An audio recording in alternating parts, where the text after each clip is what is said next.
मी प्रथम Republican party of India Kharat पक्षाचा राष्ट्रीय अध्यक्ष म्हणून येथे आज देशमुख कुटुंबाची भेट घेण्यासाठी आलो आहे।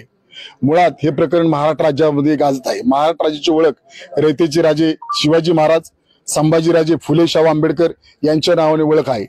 परंतु मला इथं आल्यानंतर त्यांचे भाऊ, देशमुखांचे भाऊ, त्यांनी मला असं सांगितलं की मुळात पहिल्यांदा एका दलित मुलाला जे आता आरोपी अटक आहेत त्या चक्कीच्या ऑफिसला, पवन चक्कीच्या ऑफिसला ते आरोपी गेले होते आणि तिथे एक दलित मुलगा सिक्युरिटीचं काम करत होता।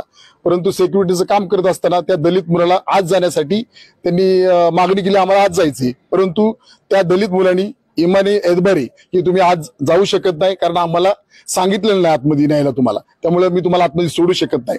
परंतु हे जे आरोपी अटक झालेले आहेत या आरोपींनी त्याला बेदम मारहाण केली।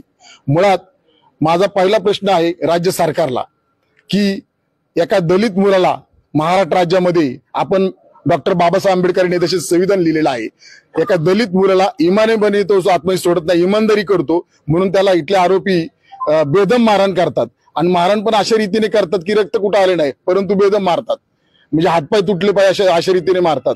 तर या प्रकरणामध्ये मुळात माझं पहिलं मत की अॅट्रॉसिटी का नाही दाखल झाली।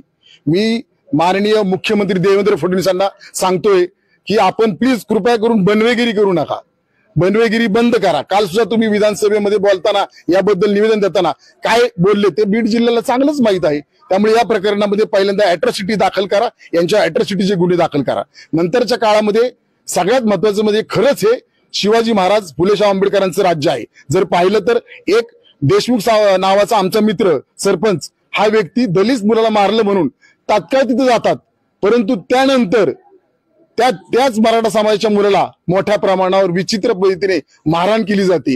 हे सुद्धा अत्यंत निंदनीय बाब आहे। हे महाराष्ट्राला शोभणार नाही। जो तो नेता येतो बिहार पेक्षा व्हीपी पेक्षा ही गंभीर घटना आहे। अहो कशाला खोटं किती नाटक करायचं, ताकाला जाऊन भांडे का लपवायचं विनाकारण, कशाला बिहार पेक्षा ह्याच्यापेक्षा आपण इथे परिस्थिती इतकी विचित्र झाली की बिहार पेक्षा उत्तर प्रदेश पेक्षा विचित्र परिस्थिती झालेली आहे। आज किती दिवसांनी अटक झाली तर 2-3 आरोपी, आमचा राज्य सरकारला प्रश्न आहे का आरोपींना अटक होत नाही पूर्ण, कोण नेमका मास्टर माइंड कोणी की यांचे भाऊ येते, त्या भावाची मागणी आहे की सीडर का नाही तपासत त्यांचे की कोणी कोणाला फोन केला। आता हे जे पहिले आरोपी आहेत सगळ्यांनाच माहिती पहिले आरोपी कोण आहेत, दुसरे आरोपी कोण आहेत, त्यांचं सुद्धा सीडर तपासलं पाहिजे ना। म्हणजे मी तर नावच घेऊन बोलतो, ते वाल्मिक कराड आहेत, जे चाटे आहेत, त्यांचं सीडर तपासा ना। आरोपीच तपासताय ना, त्या दोघांची पण सीडर तपासा, त्यांना कुणाचे नेमके फोन आले, हा माझा पहिला प्रश्न आहे। त्यामुळे हे मुळापर्यंत गेलं पाहिजे। आज एक मी बातमी ऐकली की नवीन इथे एसपी साहेब येणार आहे। एसपी साहेब येतील, चांगलं काम करतील, काय हरकत नाही, प्रशासन चांगलं काम करेल, पण इथले जे राजकीय जे नेते आहेत वर्षानुवर्ष स्वतःला मोठे नेते समजतात राज्याची, त्यांचं काय करणार, त्यांची चौकशी होणार का नाही, त्यांच्यापर्यंत सीडर मध्ये कुणाकुणाचे कुणी फोन लावले हे सुद्धा येणं काळाची गरज आहे। दुसरी गोष्ट आहे, मी एक मागणी करतोय आपल्या माध्यमातून, हा जिल्हा गोपीनाथ मुंडे यांच्या नावाने ओळखला जातो, पण या जिल्ह्यामध्ये 350 अशा केसेस विनयभंगाच्या महिलांच्या, हे अत्यंत चुकीचं आहे। 35 का 36 मला वाटतं वर्षभरात खून झालेत, हे सुद्धा अत्यंत चुकीचं आहे। मला हे पण समजतं की 350 महिलांना छेडछाडीची प्रकरणं इथं झालेली वर्षभरामध्ये। ही कोणती दादागिरी चालली ह्या महाराष्ट्रामध्ये? खपून कसे घेतात मुख्यमंत्री साहेब? मुख्यमंत्री साहेब सांगतात हे कायद्याचं राज्य आहे। कसलं कायद्याचं राज्य? बाबासाहेब आंबेडकरांचं जे ते अपमान होतो, आज शिवाजी महाराजांचा तिथे पुतळा पाडला, काय केलं यांनी? सगळा गोंधळ करून टाकला। यांना कुणाचं घेणं देणं नाही, फक्त यांना वेगळ्या पद्धतीने दंगल घडवायची स्पष्टपणे दिसून येत आहे। माझा प्रश्न मुख्यमंत्री साहेबांना आहे, मुख्यमंत्री साहेबांना मी मागणी करतोय की हा जिल्हा गोपीनाथ मुंडे साहेबांच्या नावाने ओळखला जातो, त्यांची कन्या माननीय मंत्री ज्या पंकजताई मुंडे आहेत, त्या मुंडेताई का गप्प आहेत, का बोलत नाहीत मुंडेताई या प्रकरणामध्ये? मुंडेताईंनी लक्ष घालावं। बीड जिल्हा त्यांचा बीड जिल्हा आहे, तुमच्या वडिलांच्या नावाने हा जिल्हा ओळखला जातो, तुमचे वडील हे बहुजनांचे नेते होते, मग आज बहुजनांचा खून झालाय मुलाचा, का गप्प आहेत ते? का कारण नेमकं काय?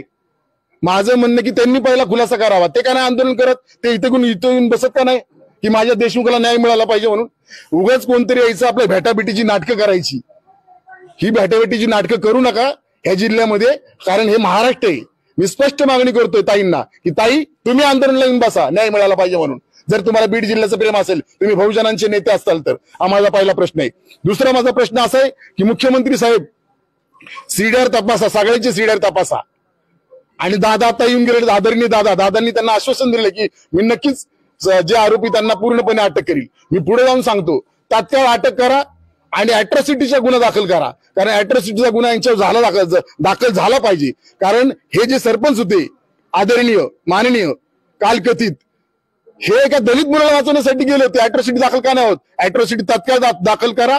आणि जर न्याय मिळाला नाही तर मी सांगतो, या माझ्या भावाबरोबर जसा यांचा भाऊ दलित दलित मुलाला वाचवण्यासाठी गेला, नक्कीच मी सांगतो यांची जर मागणी पूर्ण झाली नाही तर मी स्वतः यांच्याबरोबर आंदोलन करायला इथे बसणार आहे, असं मी आपल्या माध्यमातून सांगतो. धन्यवाद.